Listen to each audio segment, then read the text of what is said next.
Listener feels resistance and does not understand why. Listener जो है वो जो है वो मिस रेजिस्टेंस कर रहा है, लेकिन उसे नहीं पता कि वो क्यों कर रहा है। ये सारे कुछ रीजंस हैं जो कि सेंडर को भी समझनी चाहिए, और इस तरह जो है कम्युनिकेशन बैरियर के ऊपर ओवरकम किया जाता है। अब सेंडर मैसेज बैरियर क्या होते हैं, ये हम लोगों ने अभी इसमें पढ़ने के सेंडर के अंदर सेंडर की वजह से क्या बैरियर आ जाती है। सेंडर डज नॉट जो है डिसाइडेड और specify precisely what listener expected. अब जो है रिस्पॉन्स इज एक्सपेक्टेड। सेंडर जो है वो इसलिए भी बात करने से थोड़ा सा अवॉइड करेगा, उसे नहीं पता कि जो लिसनर है उसका रिस्पॉन्स क्या हो सकता है। फिर वो इस वजह से भी बात करने से अवॉइड करेगा, जो लिसनर है पता नहीं उसको इसके बारे में इल्म है भी या नहीं, वो मेरे मैसेज को अंडरस्टैंड कर पाएगा या नहीं कर पाएगा। इस वजह से भी बात करने से वो ग्रेस करेगा या कंफ्यूज का शिकार होगा कि उसे जो है उसके पास इतना एक्सपीरियंस है भी नहीं कि नहीं है। अब किसी के पास बैठ जाओ और उसे इकोनॉमी डाटा समझाना शुरू कर दो, हमारे मुल्क में महंगाई है, उसके रीजंस ये हैं। अब उसको पता ही नहीं ये क्या होता है, उसे तो सिर्फ इतना पता ना आटा महंगा है, चीनी महंगी है, घी महंगा है, लेकिन आप उसे समझा इकोनॉमिक डेटा दे के आप उसे समझा नहीं सकते, क्योंकि उसे वो मजदूर तबका है, उसे क्या लेना देना आपकी इन बातों से, और वो समझ भी नहीं पाएगा। अच्छा, फिर क्या है, sender uses words and example informal. अब वो इस तरह के लफ्ज़ और एग्जाम्पल इस्तेमाल करेंगे जो कि लिसनर ने कभी सुनी नहीं होगी या उसको पता ही नहीं होगा। ठीक है, सेंडर जो अपनी बात को जारी रखता है, इसके बावजूद कि उसे पता चल गया कि लिसनर की जो अटेंशन है वो डाइवर्ट हो रही किसी वजह से, उसमें नॉइस आ रहा है, उसमें इस तरह की दो चार चीज़ें आ रही जिस वजह से वो उसकी आपकी बात की तरफ तवज्जो नहीं दे पा रहा। अब सेंडर में से the message in a way that terms of the listener. अच्छा, मैं जो है सेंडर वो अपने मैसेज को कन्वे करने की कोशिश करेगा, इसके बावजूद कि लिसनर आपके मैसेज को पढ़ पा रहा है, जान पा रहा है या नहीं पा रहा। अब वो 500 मोस्टली इंग्लिश के लफ्ज़ 500 इस्तेमाल करता है, लेकिन हर लफ्ज़ का अगर आप देखें तो डिक्शनरी में मीनिंग्स और होता है, तो वो उससे भी डिफरेंट चीज़ों को डिफरेंट लोगों पे इस्तेमाल करता है। अब हियर और लिसन का मतलब तो एक है, लेकिन तशरीह और हो जाती है। More words are use than are necessary to convey the message. ठीक है, बहुत से लफ्ज ऐसे इस्तेमाल करेगा जो कि मैसेज जरूरी होते हैं, which force the listener to make conclude. अब अच्छा, इस तरह की चीजें इस्तेमाल करेगा, इस तरह की बातें बोलने का इस्तेमाल करेगा जो कि लिसनर को इतना बोर कर देंगे कि लिसनर चाहेगा बस अभी ये बात खत्म हो जाए। उसके बाद कहते हैं कि more than one issue is included in a single message which confuse the listener. ऐसा सिंगल मैसेज जो कि लिसनर को कंफ्यूज कर देगा। ठीक है, उसके बाद इलस्ट्रेशन और examples and may not be appropriate to get the point across to the listener। इस तरह की एग्जांपल्स जो कि क्रॉस के लिसनर के पॉइंट से क्रॉस नहीं करती होंगी। द सेंडर में intentionally beat around the bush and never get to the point of the communication। ठीक है, वो कम्युनिकेशन की तरफ नहीं आएगा। ठीक है, अच्छा, अब सेंडर के जो मैसेज है यहाँ से बैरियर यहाँ से स्टार्ट होना शुरू होता है, जबकि वो देखता है उसकी जो एक्सचेंज अंडरस्टैंडिंग एक्सचेंज करने की जो होती है या एनीवन या किसी और के साथ भी, ये इसमें हेल्प करती है। सॉरी, ये लाइन हम पढ़ लेते हैं। Sender message barrier start to develop before there is any attempt to exchange understanding. ठीक है, इससे पहले ही क्या बैरियर होना शुरू हो जाते हैं जब आप किसी के अंडरस्टैंडिंग को अंडरस्टैंड नहीं कर पा रहे हो, उसकी एक साथ जो एक्सचेंज कर रहे होते हैं ना। They continue through the exchange whether the exchange is written or spoken or combination of both. Written भी हो सकती है और ओरल भी हो सकती है। अब इस टाइटल जो मिल जाता है इसको रिस्पॉन्सिबिलिटी का सेंडर को, इसके साथ आप किन किन चीज़ों से वो सेंडर जो है इन बैरियर्स पे ओवरकम कर सकता है। सेंडर में not be aware of the barriers existence. Sorry, barriers existence जो होता है, सेंडर को पता ही नहीं कि बैरियर्स पाया भी जा रहा है कि नहीं पाया जा रहा। सेंडर जो है वो सुपरवाइज करता है उस पोजीशन को जिसमें कि रिसीवर्स की रिस्पॉन्सिबिलिटी को उसे क्या करना चाहिए, अंडरस्टैंड करना चाहिए। Sender may be aware of their existence, हो सकता है उसे उसकी एग्जिस्टेंस का पता हो but not know what to do about it, कि उससे नहीं पता कि इसके बारे में करना क्या है।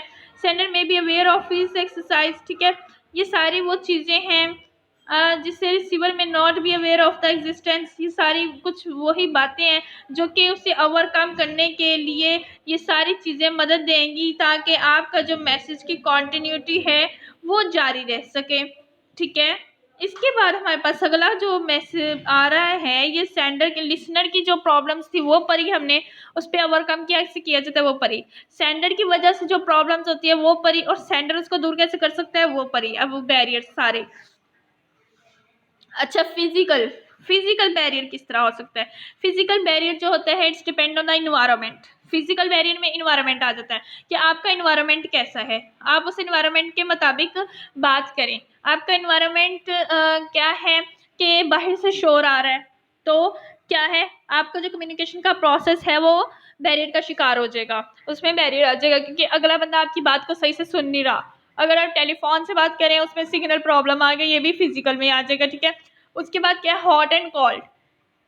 एक रूम में उसमें सारे लोग सो रहे होंगे, उसका इन्वायरमेंट ही ऐसा बना होगा, तो एक मीटिंग चल रही होती है। अक्सर आपने देखा क्लासरूम में क्या हो रहा होता है, किसी सुकून सा छाया होता है और उसका इन्वायरमेंट भी अच्छा होता है। टीचर अपने लेक्चर दे रहा होता है, अक्सर बच्चे सो रहे होते हैं, ऊँग रहे होते हैं। वो टीचर का फिर कम्युनिकेशन क्या है, बैरियर हो जाता है, उन्हें पता ही नहीं चलता टीचर क्या डिस्कस कर गए हैं, क्या लेक्चर दे गए हैं, ठीक है। ये चीज़ आ जाती है। और अच्छा, पाकिस्तान की जो इन्वायरमेंट है, पाकिस्तान में लोग जो हैं मुस्तकिल मिजाज के नहीं होते, उनके मिजाज में क्या है कि वेरिएबल्स होते रहते हैं। क्यों होते रहते हैं? क्योंकि पाकिस्तान की जो आबो हवा है उसमें माशाल्लाह से 4 मौसम है। उसमें बहार, खज़ा, सरमा, गर्मा, सर्दी, गर्मी, ठीक है। अब सर्दी में क्या है कि बहुत ज़्यादा ठंड होती है, और गर्मी में जब बहुत ज़्यादा गर्मी होती है लोग हाइपर हो जाते हैं, ज़रा सी बात पे चिढ़ खाना शुरू हो जाते हैं, तो वहाँ पे भी कम्युनिकेशन बैरियर्स होते हैं। तो हॉट एंड कोल्ड जो है इसलिए यूज़ हो रहे हैं कि ये भी आपके कम्युनिकेशन प्रोसेस में इफ़ेक्ट करते हैं, ठीक है। तो ये भी फिज़िकल प्रॉब्लम्स में आ जाते हैं। नॉइस मेकिंग डिफिकल्ट, ठीक है, लिसनिंग, हेयरिंग लूज, वो मैंने कैसे बताया था कि ट्रांसमिशन आपकी सिग्नल ड्रॉप हो जाते हैं। द टेम्परेचर, ठीक है, यहाँ पे मैंने टेम्परेचर बताया। कम्युनिकेशन में भी taking place there is danger, मतलब कोई हो जाती है, डेंजर एक्टिविटी हो जाती है, ठीक है। उसके बाद ये सारी एक्टिविटीज़ जो है कम्युनिकेशन के, ये फिजिकल बैरियर है हमारे पास सारे, ठीक है, जिसकी वजह से हमारे पास जो है कम्युनिकेशन का प्रोसेस जो है बैरियर का शिकार है। There is that stop you from communicating with people around you, ठीक है। बैरियर कैसे स्टॉप किए जा सकते हैं। फियर ऑफ, अच्छा इसमें क्या है कि here is a list of barrier communication और reasons why we sometime find it difficult to take the risk. अक्सर औकात हम रिस्क क्यों नहीं लेते, हम कम्युनिकेशन क्यों नहीं कर पाते, लोगों के साथ कुछ बैरियर क्यों आ जाते हैं। And communicate out through attitude and feeling to one another, ठीक है। आप हमेशा अपने दोस्तों के साथ बात करना ईजी फील करेंगे, ठीक, the once you see as relevant in your relationship. अच्छा, आपने इसमें से किसी एक पे टिक करना है जिसमें आप खुद को फील करते हो। अच्छा, आप वहाँ पे बात करने पे फील डर महसूस करते हो, लो इन द लिसनर्स आई, ठीक है, कि लिसनर्स की आईज में देख के अपेयरिंग लो, ये वहाँ पे बात करना खुद को डर महसूस करते हो, खौफ फील करते हो। Fear of exposing your feeling and weaknesses, ठीक है, किसी के सामने अपने एहसासात का जिक्र करना या अपनी कमज़ोरियों का जिक्र करने से डरते हो। फीलिंग ऑफ हार्टिंग अदर्स और गेटिंग हर्ट, ठीक है, अक्सर आपको होता है कि आपकी बात से कोई हर्ट ना हो जाए, आप चुप हो जाते हो, या आप उसके रिस्पॉन्स से हर्ट ना हो जाए तो भी आप चुप हो जाते हो, तो बैरियर आ जाता है कम्युनिकेशन के अंदर। Fear of being rejected, blame, ठीक है, कि आपने किसी को ब्लेम किया और वो रिजेक्ट हो जाए, ठीक है। कंडेम्ड, ठीक है, कोई किसी चीज़ की आपने मजम्मत की वो भी ना एक्सेप्ट की जाए। Fear of not receiving a positive response, आपको इस चीज़ का डर होता है कि मैं ये बात कहूँगा या कहूँगी तो हो सकता है इसका पॉजिटिव रिस्पॉन्स ना मिले। फियर ऑफ पोटेंशियल कॉन्फ्लिक्ट, कि एक कॉन्फ्लिक्ट सा तजाद सा पैदा हो जाना। Fear of appearing self centred, ठीक है, फियर ऑफ अपेयरिंग स्टूपिड, ठीक है, इससे भी डर लगता है आपको। Fair of not being taken seriously, आपको इस चीज़ का डर होता है कि आपको सीरियसली नहीं लिया जाएगा। Fair of not getting the help you think you need, हो सकता है कि आपको इस चीज़ का डर हो कि आपको उस तरह की मदद ना मिले जैसी आपको ज़रूरत है।